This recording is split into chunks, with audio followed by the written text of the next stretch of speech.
नमस्कार दोस्तों, मैं doctor Ayush Jain, consultant laparoscopic and general surgeon. पिछले अंक में हमने देखा अपनी प्राण रक्षा के लिए राजा दशरथ और राजा जनक प्रच्छन्नवास में एक से दूसरे नगर में घूम रहे थे।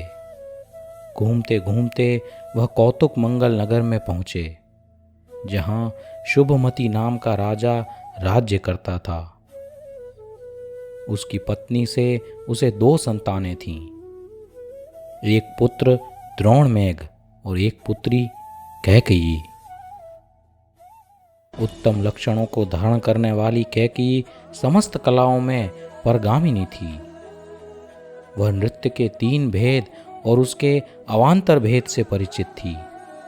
उसे संस्कृत, प्राकृत और शौरसैनी, यह तीनों महाभाषाओं का व्याकरणबद्ध ज्ञान था। संगीत के 7 स्वरों को वह भली भांति जानती थी। 10 जातियां और 13 अलंकारों सहित उसे संगीत की समझ थी। इसके अलावा नाट्यकला, नृत्य कला, चित्रकला, अलग अलग खिलौने बनाने की कला, कपड़े काटने की और उनसे विविध वस्त्र बनाने की कला, सुगंधित द्रव्य बनाने की कला, पाक शास्त्र, रत्नों का ज्ञान, धातु को ढालने का ज्ञान, धातु से शस्त्र को बनाने का ज्ञान, रथ चलाने का ज्ञान, ऐसे अनेक ज्ञानों की धारिणी थी कैकेयी। उसके जैसे रूप और कला के समन्वय की धारी कन्या उस काल में और उस क्षेत्र में दूसरी कोई नहीं थी। पिता ने निश्चय किया कि इतनी गुणी कन्या स्वयं ही अपने वर का चयन करे तो उत्तम होगा। इसलिए स्वयंवर रखा गया, जिसमें कई राजा आए थे। राजा दशरथ और जनक भी प्रच्छन्नवास में आए थे। चूंकि उनका पहनावा सामान्य था, पर उनके शरीर को देखकर पता लग जाता था कि यह पुरुष कोई उत्तम कुल का है। मनुष्यों के लक्षणों को पहचानने वाली पंडित के समान वह साध्वी कन्या कैकेयी एक के बाद एक राजाओं पर दृष्टि डालती जा रही थी और राजा दशरथ के पास आकर उनके गुणों को जानने वाली कैकेयी ने उनके गले में जयमाला डाल दी।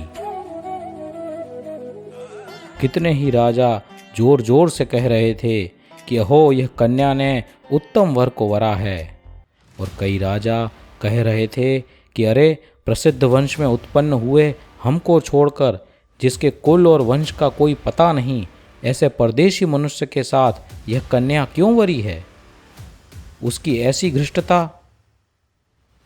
कन्या के पिता ने कहा, हे भद्र, आप कन्या को रथ पर चढ़ाकर चले जाएं, इन राजाओं को मैं रोकता हूं। पर राजा दशरथ और कैकेयी ने कहा, पिताश्री, आप निश्चिंत रहिए।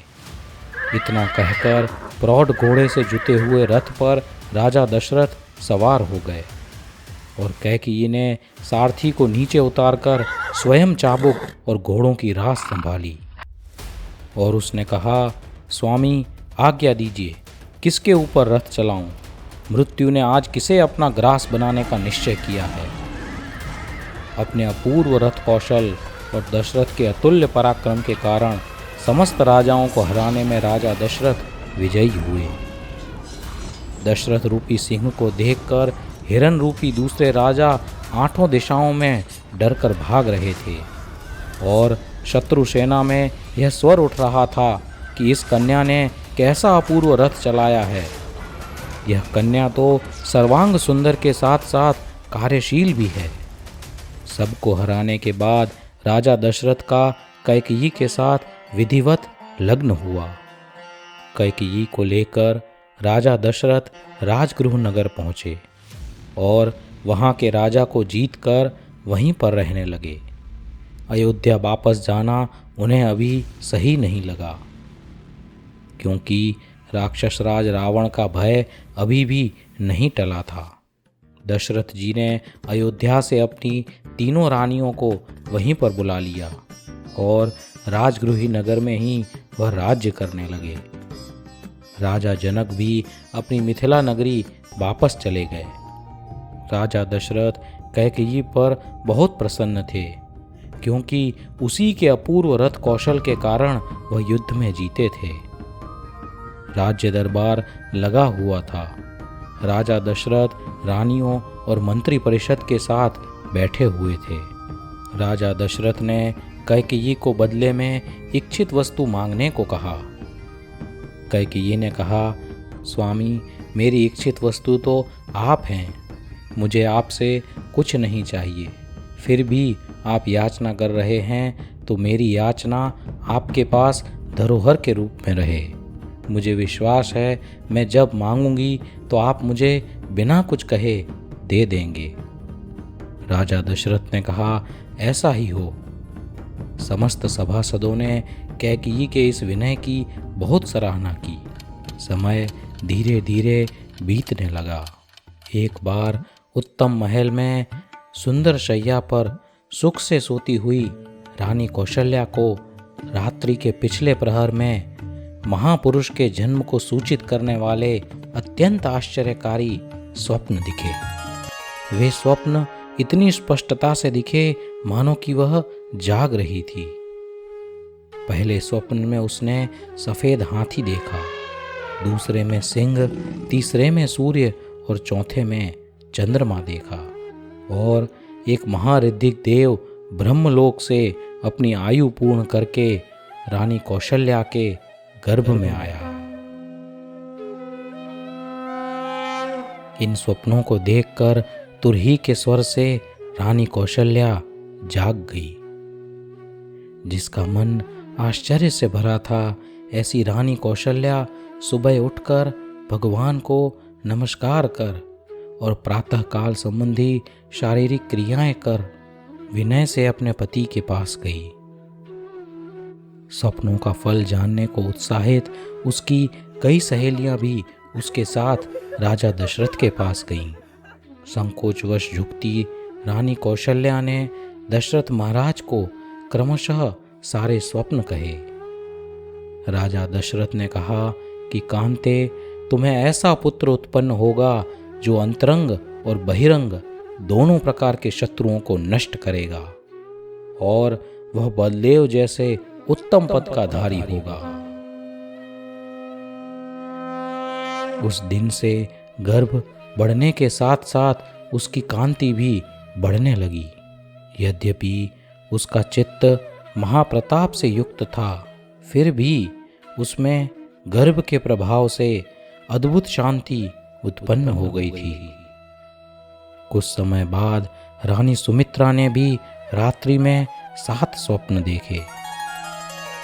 स्वप्न देखते समय उसके समस्त शरीर में रोमांच आ गया।